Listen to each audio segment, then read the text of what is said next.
திருநெல்வேலி மாவட்டம் நாங்குநேரி சுங்கச்சாவடி அருகே பானங்குளத்தில் அதிவேகமாக சென்ற 2 கார்களில் வந்த இளைஞர்கள் காரின் மேல் பகுதியில் அமர்ந்தும் ஓடும் காரின் கதவை திறந்தபடியும் ஆபத்தான முறையில் பயணம் செய்த வீடியோ வெளியாகியுள்ளது.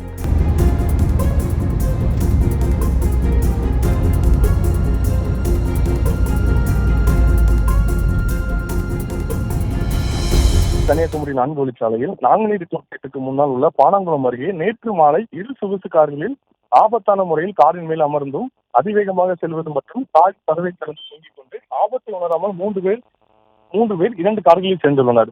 சாலை விதிகளை சற்றும் மதிக்காமல் சக வாகன ஓட்டிகளை அச்சுறுத்தும் விதமாக நடந்து கொண்ட இச்சம்பவம் பெரும் பரபரப்பை ஏற்படுத்தியுள்ளது. இதுபோன்ற செயலில் ஈடுபடுபவர்கள் தங்கள் உயிரின் ஆபத்தை உணராமலும் மற்ற வாகன ஓட்டிகளுக்கு பதற்றத்தையும் அச்சுறுத்தலையும் ஏற்படுத்தி வருகின்றனர். சாகசம் என்ற பெயரில் பிறருக்கு ஆபத்தை ஏற்படுத்தும் போக்கு 4 வழிச்சாலைகளில் தொடர்ந்து அதிகரித்துள்ளது. இது போன்ற சம்பவங்கள் தொடராமல் தடுக்க இத்தகைய செயல்களில் ஈடுபடுவதின் வாகனங்களை பறிமுதல் செய்து போக்குவரத்து காவல்துறையினர் கடுமையான சட்ட நடவடிக்கைகளை மேற்கொள்ள வேண்டும் என்பது அனைத்து தரப்பு மக்களின் கோரிக்கையாக உள்ளது.